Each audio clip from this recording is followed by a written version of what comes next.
Block one को complete करने के बाद हमारे पास ब्लॉक टू आता है। ब्लॉक टू बेसिकली आपकी जो ब्लॉक वन का जो डेटा है, ब्लॉक वन का डेटा न्यू रिलैप्स और अननोन का जो डेटा होता है उसकी फर्दर एज ग्रुप और जेंडर सेग्रीगेशन होती है। यानी कि आपने जो ऑल फॉर्म्स अपने total all forms block one में शो किए होते हैं, ऑल फॉर्म्स यानी कि न्यू रिलैप्स और अननोन का जो डेटा होता है according to pulmonary bacteriologically confirmed clinically diagnosed and extra pulmonary elements और indicators, उनको जो आपने डिस्प्ले किया होता है या आपने काउंट जो जनरेट किया होता है उस काउंट को फर्दर सेग्रीगेट किया जाता है ब्लॉक टू में इनटू एज ग्रुप, यानी कि 8 टोटल कॉलम्स में सेग्रीगेट किया जाता है और इसी तरह उसको फर्दर सब सेग्रीगेट जेंडर सेग्रीगेशन के साथ शो किया जाता है।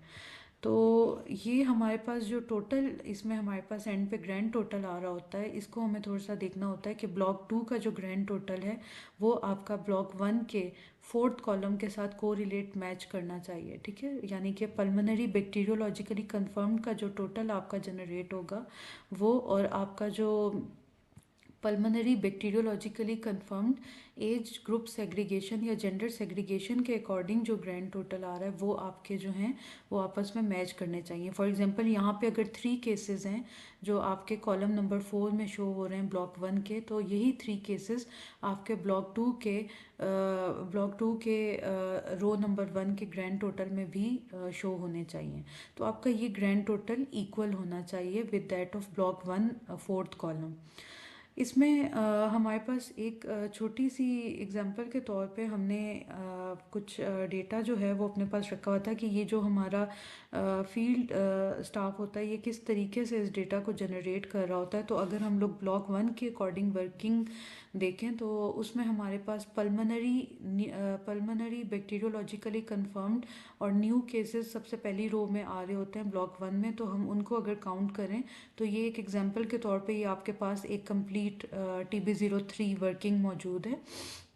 इसकी अगर हम थोड़ी सी काउंटिंग वगैरह के अकॉर्डिंग देखें इसको और काउंट करें तो हमारे पास पहला जो केस हमारा फिल हो रहा है वो पल्मोनरी है, बैक्टीरियोलॉजिकली कंफर्म्ड है और न्यू है। तो ये पहला काउंट बन जाएगा, फर्स्ट काउंट ये बनेगा। इसके साथ हम काउंट करेंगे सेकंड केस अगर देखें तो ये रिलैप्स केस है तो ये काउंट नहीं होगा, ये एक्स्ट्रा पल्मोनरी है ये भी काउंट नहीं होगा। तो हमने दूसरा वो केस देखना है, इसमें काउंटिंग हम कर रहे हैं, टोटल एग्रीगेट हम बना रहे हैं। इस केस बेस्ड रिकॉर्ड से हम अपना एग्रीगेट जनरेट कर रहे हैं।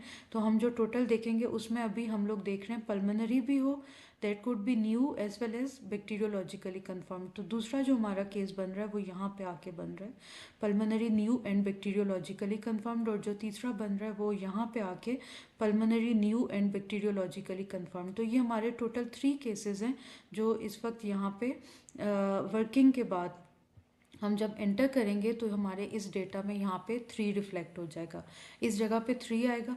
अब यहाँ पे 3 एंटर हमने कर लिया। इसी तरीके से अब हम रिलैप्स केसेस अगर देखें, पल्मोनरी रिलैप्स एंड बैक्टीरियोलॉजिकली कंफर्म्ड, तो ये पहला केस है। इसी तरीके से इसके साथ दूसरा काउंट जो बन रहा है वो पल्मोनरी रिलैप्स एंड बैक्टीरियोलॉजिकली कंफर्म्ड, यानी कि 2 रिलैप्स के केसेस बन रहे हैं जो कि पल्मोनरी हैं एंड बैक्टीरियोलॉजिकली कंफर्म्ड हैं।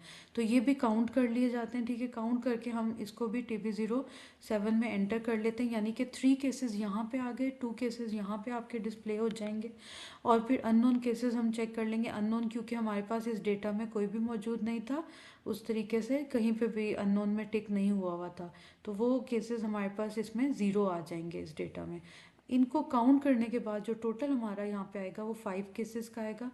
अब यहाँ पे 5 केसेस जो हैं यही 5 केसेस आपके इस फर्स्ट रो में भी मौजूद होने चाहिए, यानी कि उन्हीं 5 केसेस की डिस्ट्रीब्यूशन या स्प्लिटिंग इन एज ग्रुप्स में कहीं ना कहीं पे हुई भी होगी। तो अगर हम इस डेटा को देखें और ब्लॉक टू की कैलकुलेशन पे आएँ तो हमारे पास यहाँ पे जो हमारे पल्मोनरी बैक्टीरियोलॉजिकली कंफर्म्ड केसेस हैं उनकी जो काउंटिंग हो रही है उसको अगर हम देखें तो हमारे पास पहला केस 17 मेल 17, ठीक है। एंड देन जो सेकंड केस बन रहा है वो फीमेल 16 बन रहा है, यानी कि 16 to 17 के एज ग्रुप में कहीं पे ये स्प्लिटिंग होगी। और तीसरा जो हमारा पल्मोनरी बैक्टीरियोलॉजिकली कंफर्म्ड केस था वो फीमेल और 50 एज की सेग्रीगेशन में लाई कर रहा था। तो जब हम इसको एंटर करेंगे तो हम यहाँ पे 15 to 16 का जो हमारा बन रहा है वो ये ब्लॉक बन रहा है 15 to 24 वाला। तो दो केसेस हमारे यहाँ पे पड़े हुए थे, आप एक केस इधर एंटर कर दोगे पल्मोनरी बैक्टीरियोलॉजिकली कंफर्म, तो एक केस हमारा यहाँ आ जाएगा, दूसरा केस फीमेल का था वो यहाँ पे लाए हो जाएगा। यानी कि हम स्प्लिट कर रहे हैं ना, फर्दर इसको सेग्रीगेट कर रहे हैं। इस 5 को हमने फर्दर जो है हमने एज ग्रुप के अकॉर्डिंग और जेंडर के अकॉर्डिंग एंटर कर लिया यहाँ पे। तो यहाँ पे हमारे पास एक एक केस इस जगह पे आ जाएगा, और एक केस हमने बिल्कुल एंड पे एक आइडेंटिफाई किया था, दैट वाज 50 ईयर्स की हमारे पास इसमें एक फीमेल थी जो कि पल्मोनरी बैक्टीरियोलॉजिकली कंफर्म थी। तो इसको भी हम यहाँ पे एंटर कर देंगे बिल्कुल एज इट इज़। इसी तरीके से 50 की सेग्रीगेशन हमारे पास इधर बन रही है और यहाँ पे एक केस आपका आ जाएगा। जब आप इनका फर्दर इसी तरीके से रिलैप्स केसेस का भी सेग्रीगेशन कर दोगे, ठीक है। 3 केसेस हमने एंटर कर लिए, एक यहाँ पे, एक 15 to 24 में, एक मेल में एक फीमेल में था, और एक हमने यहाँ पे एंटर कर दिया फीमेल। 3 हमारे टोटल 5 थे, अभी हमारे 3 केसेस हुए, यानी कि अब हम इसमें रिलैप्स और अननोन के केसेस भी डाल देते हैं। तो हमारा अननोन का तो कोई केस था नहीं, 0 था इसमें।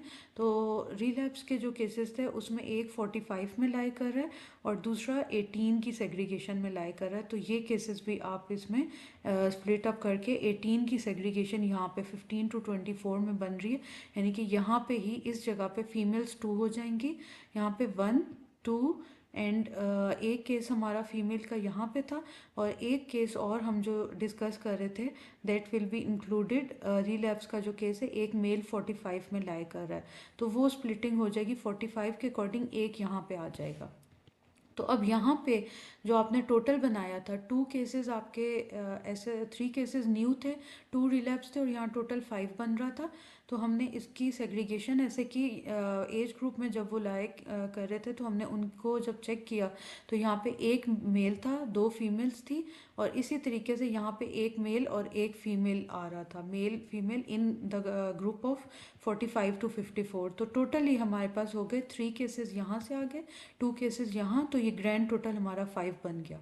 यानी कि हमारा 5 यहाँ पे आ रहा है, तो ऊपर वाले ब्लॉक 1 में इस जगह पे ऑल फॉर्म्स के टोटल में भी 5 ही आ रहा है, तो 5 and 5 बोथ आर इक्वल। तो यहाँ पे हमारा पहला वैलिडेशन रूल सेटिस्फाई हो जाता है। इसी तरीके से सेम वर्किंग आपने रिमेनिंग रोज के लिए भी करनी है, यानी कि क्लिनिकली डायग्नोज्ड और एक्स्ट्रा पल्मोनरी के लिए भी सेम वर्किंग आप यहाँ पे परफॉर्म कर लोगे, और आपके ये ग्रैंड टोटल जो आएंगे एज ग्रुप सेग्रीगेशन के, वो आपके इस ऑल फॉर्म्स इंडिकेटर्स के टोटल के इक्वलेंट होंगे।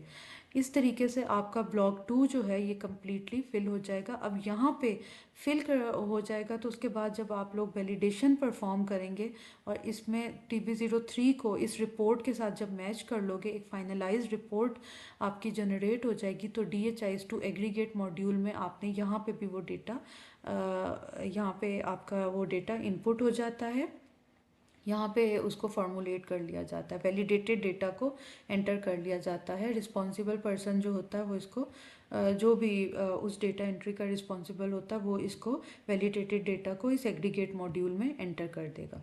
तो ये इस तरीके से ब्लॉक 2 की जो है वर्किंग वो परफॉर्म होती है।